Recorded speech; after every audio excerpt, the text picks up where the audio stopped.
Bien amigos, tal y como habíamos anunciado, tenemos el placer de recibir en nuestro espacio estelar para compartir el cafecito a César Dargan, que es el vicepresidente ejecutivo del Consejo Nacional de la Empresa Privada, CONEP. Muy buenos días y en un momentico le diré salud. Salud. Buen día. Bienvenida. Buen día, Amelia. Bueno. Vale. Bueno, donde no hay mucha salud es en las prácticas democráticas de la sociedad dominicana y particularmente, bueno, toda la sociedad tiene un problema, pero le atañe de manera directa mucho al sector que tú representas como vicepresidente ejecutivo del CONEP. Y es que el transporte de carga es un monopolio de una empresa, pero es un monopolio con violencia, que tapa carreteras, que si alguien trata de competir les rompan el camión, etcétera, etcétera, etcétera. Dirigido desde la cárcel. Y ningún gobierno ha tenido ni pantalones ni tampoco deseos de romper eso. Entonces, ustedes van a seguir siendo víctimas impotentes. Yo quisiera de mucho dramatizar un poco más lo que usted menciona. Más de ahí. Y tomando como referencia los acontecimientos de la semana pasada, que como bien usted decía más temprano, son un hecho dentro de una cadena que durante años se han efectuado aquí en la República Dominicana. El miércoles pasado, cuando ya durante varios días se había prolongado esta situación, se tornó insoportable. Estábamos hablando de que había alrededor de 10.000 furgones en nuestras aduanas. Estamos hablando de que eso representaba cerca de 300 millones de dólares. Usted dirá, bueno, esos son los exportadores y los grandes empresarios. No, estamos hablando de que la industria de la avicultura en la República Dominicana, los productores de pollo tenían alimento para un día, de que determinados medicamentos ya se estaban escaseando, de que los comerciantes de nuestro país, que justamente en la semana previa a la Navidad tenían también en las aduanas lo que se iba a vender, estaban seriamente afectados. Pero yo lo quiero aterrizar todavía mucho más. Las zonas francas de nuestro país, el caso de Jaina, y el Parque Industrial Itabo, de 23 empresas que estaban, el martes cerraron 7 y 10 más cerrarían el miércoles. Pero lo mismo ocurría en las Américas o en Santiago. ¿Cerraban por qué? Cerraban porque las zonas francas que se nutren de exportar no tenían cómo sacar sus productos y la materia prima que usan en muchos de sus procesos tampoco la podían retirar del puerto. Entonces estamos hablando de que algo que inició en la línea noroeste, que podría interpretarse como un problema entre particulares por un negocio específico, tuvo una repercusión a nivel nacional. Entonces eso no se puede soportar. Y por eso digo, porque cuando usted me dice, bueno, ¿y ustedes qué van a hacer? Yo creo que no es ni ustedes ni nosotros, es todos los dominicanos que debemos seguir haciendo para frenar ese tipo de situaciones que crean ese caos en nuestro país. ¿Cuál es la situación real? Vamos a poner a la gente en contexto, sobre todo porque debemos recordar que hace poco que el CONEP, como institución, interpuso un recurso ante el Tribunal Superior Electoral que estaba relacionado directamente con el monopolio del transporte de pasajeros y el monopolio del transporte de carga. ¿Cuál es la situación real de qué se queja el CONEP? ¿Por qué es que Fenatrado tiene la posibilidad de interrumpir lo que entra y sale de los puertos de nuestro país? En el año 2016, el Consejo Nacional de la Empresa Privada presentó un recurso de amparo ante el Tribunal Superior Administrativo. Quizás para explicar un poco más, el CONEP entendía que los derechos fundamentales, esos que le consagra la Constitución, libertad de empresa, libertad de tránsito, estaban siendo afectados por este tipo de acciones. Efectivamente, a finales del año pasado, del 2016, hubo una decisión, la 416-16 del Tribunal Superior Administrativo, que acogió ese pedimento y efectivamente ordenó a 8 instituciones del gobierno y al Fenatrado a parar, a desistir de las prácticas que podrían constituirse en monopólicas y afectar estas libertades fundamentales. Eso ocurrió en diciembre del año pasado. Sin embargo, si tomamos como referencia el último año calendario, podemos recordar que también este mismo año fue promulgada la ley 5317, que crea el Intran y que de una forma u otra viene a ordenar un poco un sector que está bastante convulsionado. Pero también este mismo año el propio movimiento sindical, si le podemos llamar de esta forma, sufrió cambios internos por situaciones de algunos de sus miembros. Entonces, quizás por esas razones hemos visto ahora un periodo de transición. Lo que estamos ahora es frente a una situación en la que un desorden que había existido durante muchos años ahora se convierte en una oportunidad de que busquemos una solución conjunta. Yo quiero ser muy cuidadoso cuando hablo de solución conjunta. Esto no quiere decir dialogar ni negociar para validar este tipo de conductas. Lo que estoy diciendo es que si el servicio de transporte en la República Dominicana fuese seguro y fuese eficiente, pues fuera mucho más fluido el poder utilizar los servicios que proveen precisamente algunos de estos grupos para transportar las cargas. ¿Ustedes se imaginan que en República Dominicana el transporte tuviese una aplicación tipo Uber y una empresa, una industria en zona franca pudiese escoger con quién pactar, a qué precio, qué tiempo le toma, cómo darle seguimiento, frente a que te vengan a exigir de forma de chantaje que hay que darle determinada porción del comercio al precio que le corresponde? No es una porción, perdón, no es una porción, es todo. Es decir, aquí todavía hay gente, y yo me doy cuenta de que ustedes todavía caen un poquito en ese gancho. Cuando tú dices esos grupos, es una empresa que se hace pasar por una organización sindical, pero Fenatrado es de los dueños de los camiones, no de los peones ni de los choferes. Es correcto. Número uno, es una empresa. Y tratan de presentar el incidente que originó todo lo de la otra semana como que son trabajadores que están luchando por sus derechos. Y los derechos que reivindica es que una empresa que necesitaba camiones contrató a otros porque le dio la gana o porque le convenía más.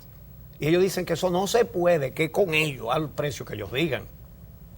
Entonces, hay un engaño que la gente se ha tragado durante mucho tiempo. Durante mucho tiempo este programa vive diciendo, no son sindicatos, no son federaciones, son empresas monopólicas. Y además, monopolios establecidos con violencia. Ahora, una situación. Tienen mucho poder político porque nuestros partidos prefieren a los dueños de los vehículos que a los pasajeros que son el pueblo y que a las mercancías que son para el pueblo. Ahora mismo, el secretario general de Fenatrado es diputado. Correcto. Pero Blas Peralta no es diputado porque está preso, pero lo postuló el PRM, principal partido de oposición. Pero Arsenio Quevedo no es diputado tampoco porque está preso, pero lo estaba postulando el PLD. Y Erickson de los Santos no es diputado porque está preso, pero lo estaba postulando el PRD. Entonces, están en el gobierno, están en los partidos, todos los partidos. ¿Cómo ustedes tienen algún plan, alguna estrategia para enfrentar esto? Lo que pasa es que más que acudir ahora al muro de lamentaciones y no llorar frente a una situación... Yo pregunto si tienen una estrategia definida. Por eso le digo, y la estrategia debe partir por velar por el fiel cumplimiento de la ley. Y por eso la acción valiente que desarrolló el CONEP en el año 2016, lo que procuró fue la protección, el reconocimiento de esos derechos fundamentales que establece la Constitución. Aquí no se está pidiendo un privilegio, aquí no se está abogando por un sistema especial de protección, aquí simplemente se está exigiendo que se cumpla la ley. Y por eso esa acción ante el Tribunal Superior Administrativo y por eso las acciones subsecuentes. Con esta situación en específico, efectivamente una vez más lo que se hizo fue acudir a la ley. Acudimos al Intran para que el Intran ejerza las funciones que tiene que ejercer en el ordenamiento del tránsito. El Intran estuvo haciendo algunos contactos para que esto sucediera. Sin embargo, ante la situación del miércoles, nosotros acudimos directamente al presidente de la República. El presidente de la República el miércoles ordenó a los organismos de seguridad, al Ministerio de Defensa, a la Policía Nacional, que inmediatamente acudieran a hacer valer esos derechos y a ofrecer la protección requerida. ¿Por qué?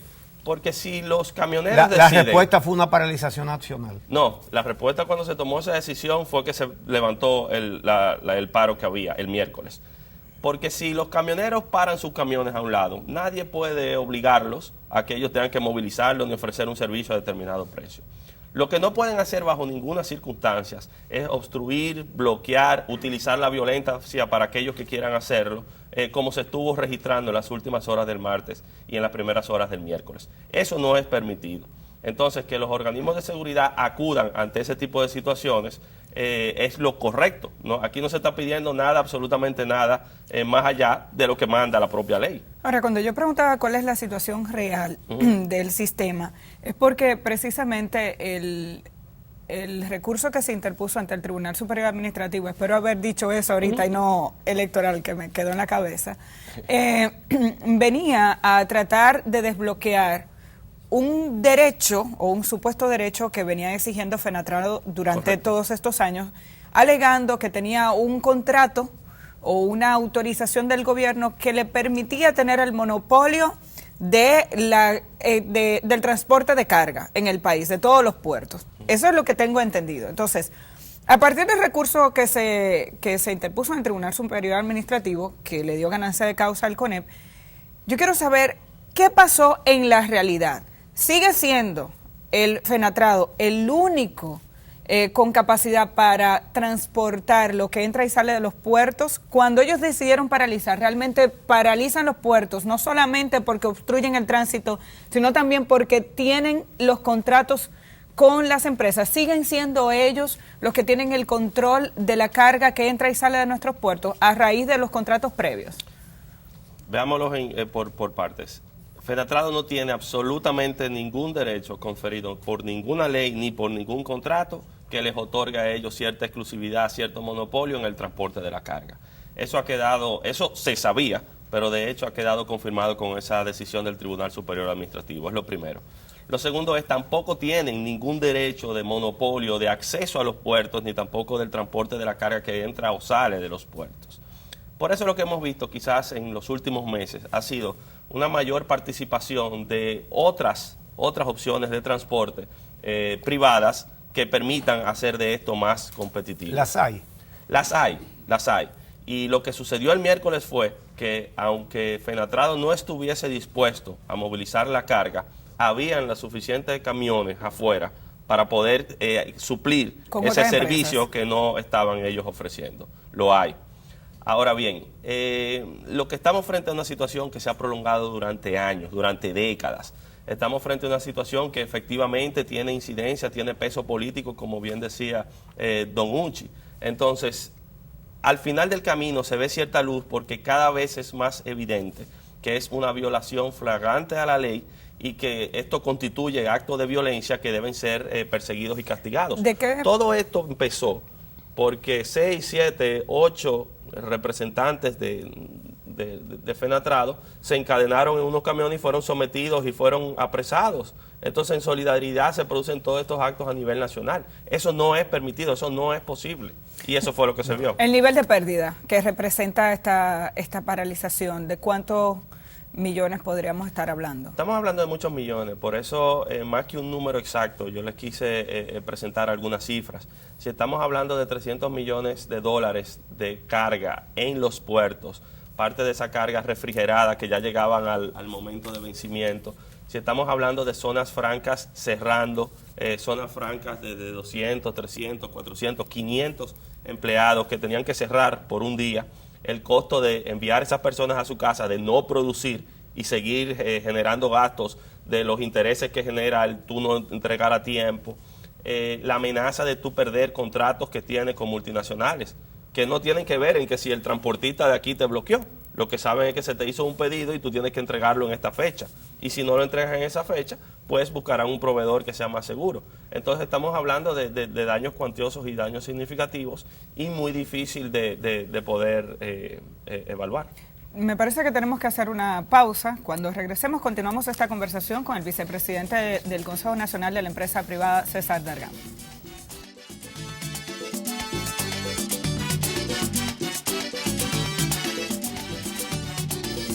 Amigos, continuamos conversando en el espacio estelar del día con César Dargan, que es el vicepresidente ejecutivo del CONEP. Creo que queda clara la situación y es que seguirá oscura.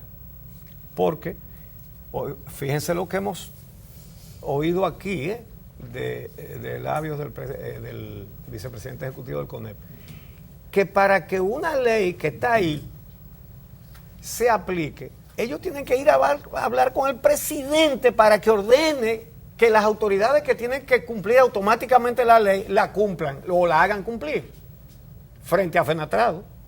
Es decir, que cada vez que bloqueen un puerto es donde el presidente que hay que ir. Es decir, aquí no hay policía, aquí no hay justicia, aquí no hay nada. El presidente lo tiene que decir. Y yo diría que habría que ver si se cumple lo que diga en cada caso. Entonces, pasada esa página, porque no creo que haya mucho más que hablar, yo quisiera saber una cosa que causa curiosidad. El CONEP ha insistido en los últimos años en afectar conquistas laborales, como, la cesantía, Cambiar el código. cambiar el código para afectar derechos de los trabajadores. Yo diría que eso ha influido de una manera decisiva en deteriorar la imagen del CONEP. Y uno no entiende la insistencia. Habiendo tantos costos tan diferentes en la actividad productiva, ¿por qué ese ha sido merecedor de tanta atención y de tanta insistencia? Permítame diferir con usted en el sentido de que no se ha procurado ni se ha abogado por afectar ni derechos adquiridos ni conquistas de los trabajadores. Sí, porque ustedes dicen que no es para los trabajadores que están ahora, sino los que vengan después.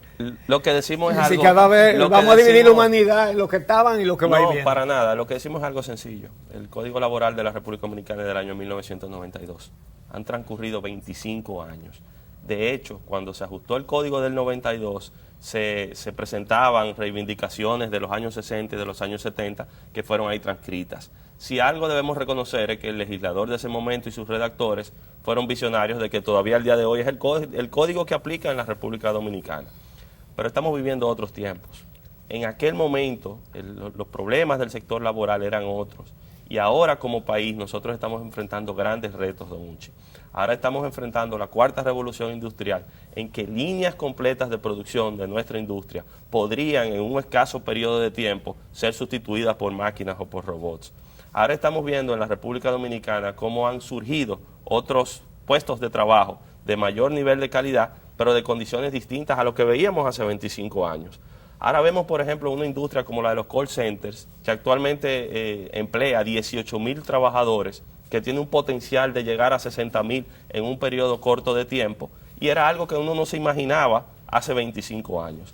Lo que se ha planteado desde el CONEP es vamos a repensar, vamos a reevaluar, vamos a revisar, vamos a modificar el Código Laboral de la República Dominicana para hacerlo más acorde a estos tiempos. Y eso implica muchas cosas. Eso implica, por ejemplo, cómo podemos, a través de la ley, buscar evitar que estos procesos sean tan burocráticos, largos, costosos, tanto para el empleador como para el empleado. ¿Cómo podemos hacer más sencillo la aplicación de la mayoría de las normas que ahí están? ¿Cómo podemos salvaguardar los trabajos, los empleos, los salarios que tienen los trabajadores? Entonces, la gran mayoría de los temas que se han puesto sobre la mesa, muchos de los cuales ya tienen algún tipo de acuerdo, son de manera conjunta entre el empleador, entre el trabajador, entre el gobierno. Eso está ahí. Y caemos entonces en el espinoso tema de la cesantía, que es quizás el que se ha utilizado como punta de lanza para decir, no, ahora aquí vienen de nuevo a abusar del trabajador. Sí, sí. No es eso, don Uchi. Nosotros vivimos en un país en el que el nivel de informalidad ronda el 50%. Nosotros venimos en un país en donde el gran tejido empresarial no son las grandes empresas, son pequeñas y medianas que se desarrollan en diferentes sectores de la economía. En las condiciones actuales, con el pago de una cesantía, sin límite de tiempo, sin tope del monto que se acumula, podría llevarse consigo muchos de esos negocios en un proceso, en algunos casos amparado en la ley y con derechos básicos, pero en otros casos que podría ser de una manera quizás arbitraria o contestataria de lo que realmente está ocurriendo. Aquí no se ha dicho vamos a cambiar, a quitar la cesantía a los derechos de los trabajadores, no. Aquí estamos hablando de que en estos mismos 25 años que tienen vigencia nuestro código y se está agotando, ha surgido un sistema de seguridad social que implica otro tipo de cotizaciones. Esto conlleva un nivel de costo para las empresas, pero un costo para la empresa lo que hace es reducir la capacidad de invertir en aumentar la productividad y mejorar las condiciones de los trabajadores. Lo que pasa es que el empleado siempre ve estas propuestas con mucho escepticismo porque termina siendo una ley de seguridad social donde aparentemente 2 o 3 empresas se benefician de todos los ingresos de los trabajadores y la gente no tiene acceso real a salud. Una ley de pensiones donde hay AFPs que te hablan de un crecimiento extraordinario, pero al final de cuentas el que aportó durante toda su vida a esa AFP termina llevándose el 20% del salario que está recibiendo en este momento. Entonces, cuando la gente le hablan de la posibilidad de modificar un código laboral, donde probablemente en las propuestas del empresariado también se hable de perder derechos como la cesantía, en un país donde si usted se queda sin trabajo tampoco tiene derecho a un sueldo de desempleado por un periodo de tiempo como pasa en otras naciones, y donde da tanto trabajo que un salario mínimo sea adecuado para que la gente pueda comer, porque el empresariado se puede pasar 2 años discutiendo un aumento de un 5% que terminan siendo 1,000 pesos, ¿cómo le podemos decir a la gente que no es restándole derechos que vamos a discutir un código laboral? Empezando por aclarar que en ningún momento se ha planteado eliminar la cesantía. La cesantía no solamente es un derecho adquirido y lo vamos a hacer en los 2 grupos, el que ya lo tiene, el que lo tiene, no.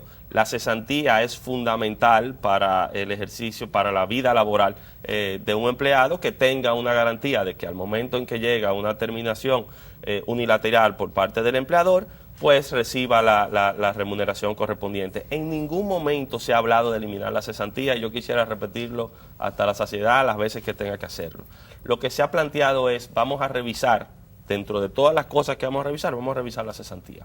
Vamos a ver cómo en otros países de nuestra región y del mundo el derecho a la cesantía se le paga a los trabajadores. ¿Qué ocurre? ¿Dónde, en qué países se establece un límite?